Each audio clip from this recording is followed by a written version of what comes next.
मेरे प्यारे साथियों, नमस्कार। फ्रेंड्स, आज हम लोग बात करेंगे कि राष्ट्रपति जी ने सुप्रीम कोर्ट से जो कुछ संवैधानिक प्रावधानों के बारे में स्पष्टीकरण चाहा है, और ये बहुत ही महत्वपूर्ण टॉपिक है। बहुत ही महत्वपूर्ण टॉपिक कॉन्स्टिट्यूशन से जुड़ा हुआ है, और आपको मालूम है कि कॉन्स्टिट्यूशन आपके सिलेबस का कितना इम्पोर्टेंट पार्ट है।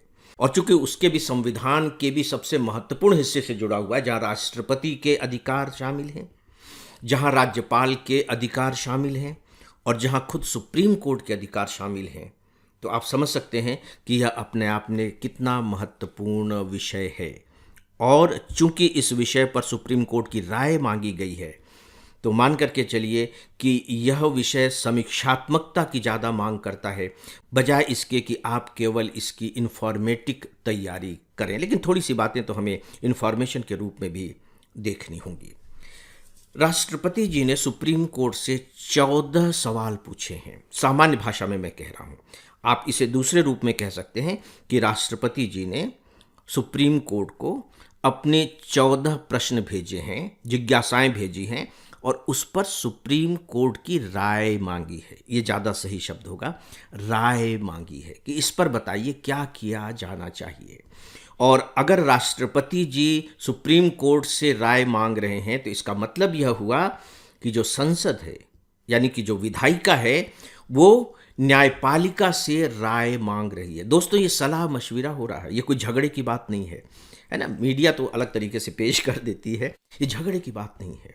मुझे बहुत अच्छे तरीके से याद है कि जब शंकर दयाल शर्मा जी को किसी भी मुद्दे पर सुप्रीम कोर्ट की राय लेनी होती थी, तो लिखा पढ़ी में क्या होता था उसके बारे में तो मैं नहीं बता सकता, लेकिन बकायदे सुप्रीम कोर्ट के जो जस्टिस होते थे, वो राष्ट्रपति जी से मिलने राष्ट्रपति भवन में आते थे।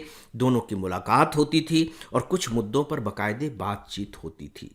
तो ये देश की बात है, ये संविधान की बात है, ये अलग अलग लोगों की बात नहीं है। आपको इसे इसी रूप में देखना चाहिए, राइट। दूसरी बात कि क्या ये पहली बार हुआ है। ऐसा लगता है अखबारों में पढ़ने के बाद कि जैसे कि कोई बहुत बड़ा बवाल हो गया, बवंडर हो गया, और ऐसा पहली बार हो रहा है। दोस्तों, ऐसा पहली बार नहीं हुआ है। ये बात अलग है कि अभी जिस तरीके का माहौल है, राजनीतिक माहौल है, या इससे पहले जो ठीक घटना घट चुकी है, उसके दौर में इसकी चर्चा बहुत ज़्यादा हो रही है। और इनफैक्ट सच पूछे तो सवाल भी ऐसे हैं जिनकी चर्चा होनी चाहिए। मैं इस पर नहीं जा रहा हूं कि इससे पहले कब कब इस तरह की स्थितियां आई हैं, क्योंकि वो आपके लिए ज़्यादा महत्वपूर्ण नहीं है। केवल एक लाइन ही पर्याप्त है कि इससे पहले भी ऐसी स्थितियां आई हैं।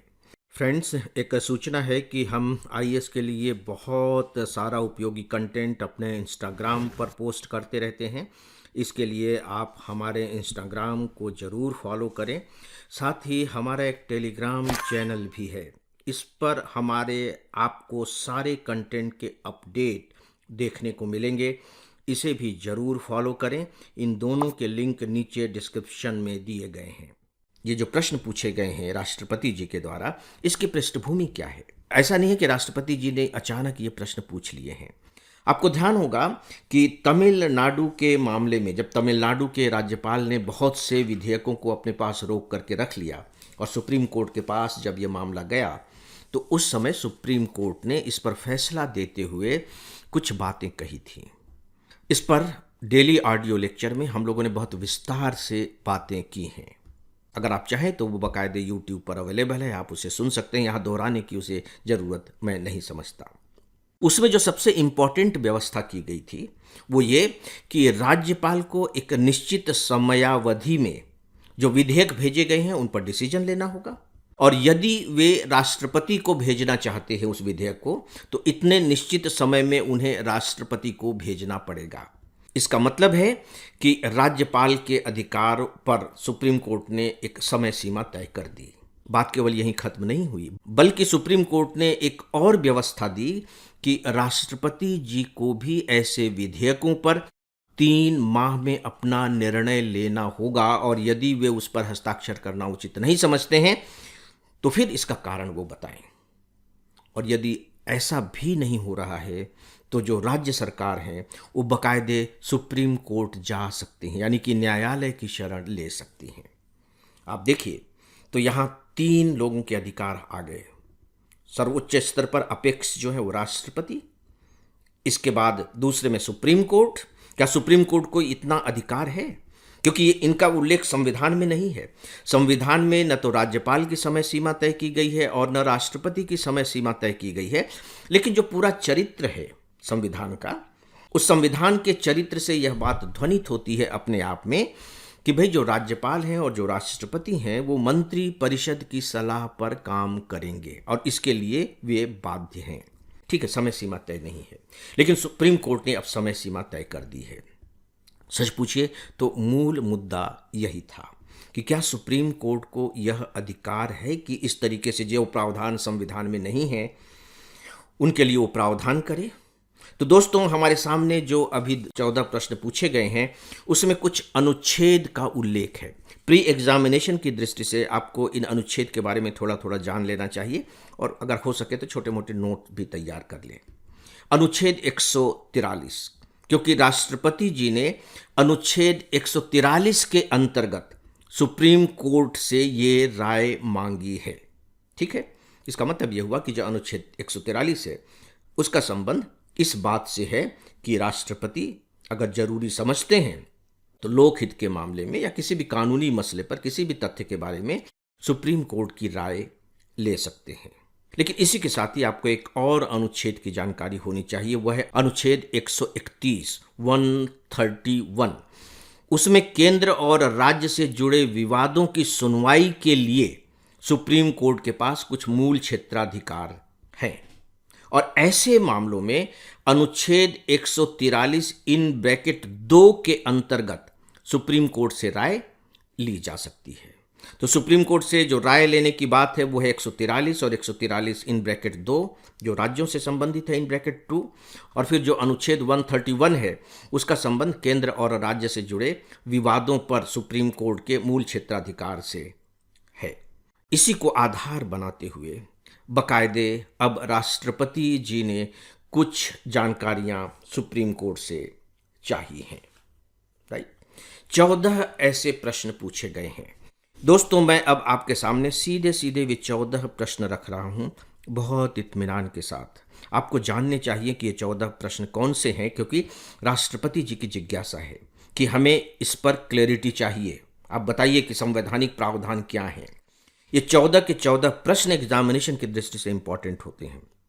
ये बात अलग है कि इनमें से कुछ प्रश्न बहुत ज़्यादा इंपॉर्टेंट हैं, लेकिन फिर भी यहाँ मैं वे 14 के 14 प्रश्न आपके सामने रख रहा हूँ और मैं आपको सजेस्ट करूँगा कि ये 14 के 14 प्रश्न आप नोट कर लें और समय समय पर इनके बारे में जो टिप्पणियाँ आपको पढ़ने सुनने को मिलें उनके सामने उन टिप्पणियों को लिखते जाएं। और डेफिनेटली अभी तो इस इशू पर बहुत से आर्टिकल्स लिखे जाएंगे, बहुत से एडिटोरियल कमेंट्स भी आएंगे। तो देखिए प्रश्न क्या है। पहला प्रश्न है कि अनुच्छेद 200 के अंतर्गत राज्यपाल के पास विधेयक आता है, यानी कि विधानसभाएं अनुच्छेद 200 के अंतर्गत राज्यपाल के पास विधेयक भेजती हैं, तो क्या संवैधानिक विकल्प होते हैं? चूंकि समय कम है और प्रश्न 14 हैं तो मैं अभी इनकी व्याख्या नहीं कर रहा हूं। फिलहाल मैं प्रश्न पढ़कर आपको सुना रहा हूं। रिपीट कर रहा हूं मैं। अनुच्छेद 200 के अंतर्गत राज्यपाल के पास यदि कोई विधेयक आता है तो क्या संवैधानिक विकल्प उसके लिए कुछ होते हैं? दूसरा है, क्या राज्यपाल कैबिनेट की सलाह और मदद के लिए बाध्य हैं? तीसरा है, क्या अनुच्छेद 200 के अंतर्गत राज्यपाल द्वारा संवैधानिक विवेक का प्रयोग न्यायोचित है?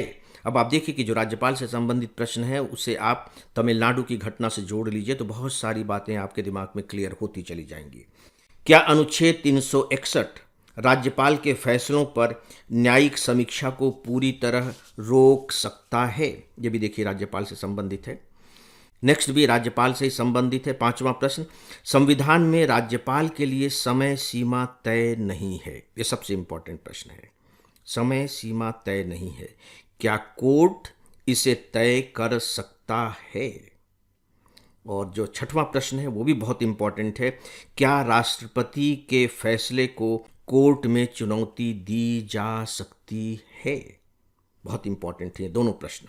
अगला देखिए 7वां क्या है, क्या राष्ट्रपति के फैसलों पर भी अदालत समय सीमा तय कर सकती है, इक्वली इंपॉर्टेंट।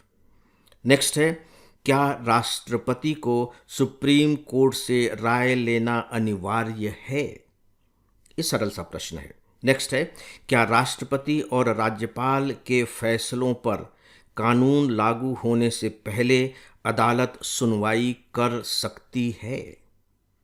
नेक्स्ट है 10वां, क्या सुप्रीम कोर्ट अनुच्छेद 142 का प्रयोग कर राष्ट्रपति या राज्यपाल के फैसले को बदल सकता है? 11वां प्रश्न है दोस्तों, क्या राज्य विधानसभा में पारित कानून अनुच्छेद 200 के अंतर्गत राज्यपाल की स्वीकृति के बिना लागू किया जा सकता है? 12वां प्रश्न है, क्या संविधान की व्याख्या से जुड़े मामलों को सुप्रीम कोर्ट की 5 जजों को भेजना अनिवार्य है? ये बहुत इंपॉर्टेंट पॉइंट है, क्योंकि तमिलनाडु के मामले में जो निर्णय दिया गया है वह 5 जजों की संविधान पीठ के द्वारा नहीं दिया गया है, बल्कि केवल 2 न्यायाधीशों की पीठ ने दिया था, और वो भी संविधान पीठ नहीं था। तो इसीलिए राष्ट्रपति जी ने ये प्रश्न पूछा है कि क्या संविधान की व्याख्या से जुड़े मामलों को सुप्रीम कोर्ट की 5 जजों को भेजना अनिवार्य है ना, क्योंकि ये तो संविधान की व्याख्या हो गई थी एक प्रकार से। 13वां है, क्या सुप्रीम कोर्ट ऐसे आदेश दे सकता है जो संविधान या वर्तमान कानून से मेल न खाता हो? बहुत सिंपल सा प्रश्न है। लास्ट है 14वां प्रश्न, क्या केंद्र और राज्य सरकार के बीच विवाद सिर्फ सुप्रीम कोर्ट ही सुलझा सकता है? दोस्तों, ये प्रश्न राष्ट्रपति जी ने पूछे हैं जो बहुत इंपॉर्टेंट हैं। अब प्रश्न पूरे हो गए हैं। मैं अंत में आप सबसे यही कहना चाहूँगा कि इन प्रश्नों से संबंधित जब भी आपको कुछ भी पढ़ने को मिलता है तो प्लीज़ उसे ध्यान से पढ़ें और नोट भी कर लें। सच बात यह है कि इस टॉपिक पर आपको अलग से कुछ पेज खाली रख लेने चाहिए।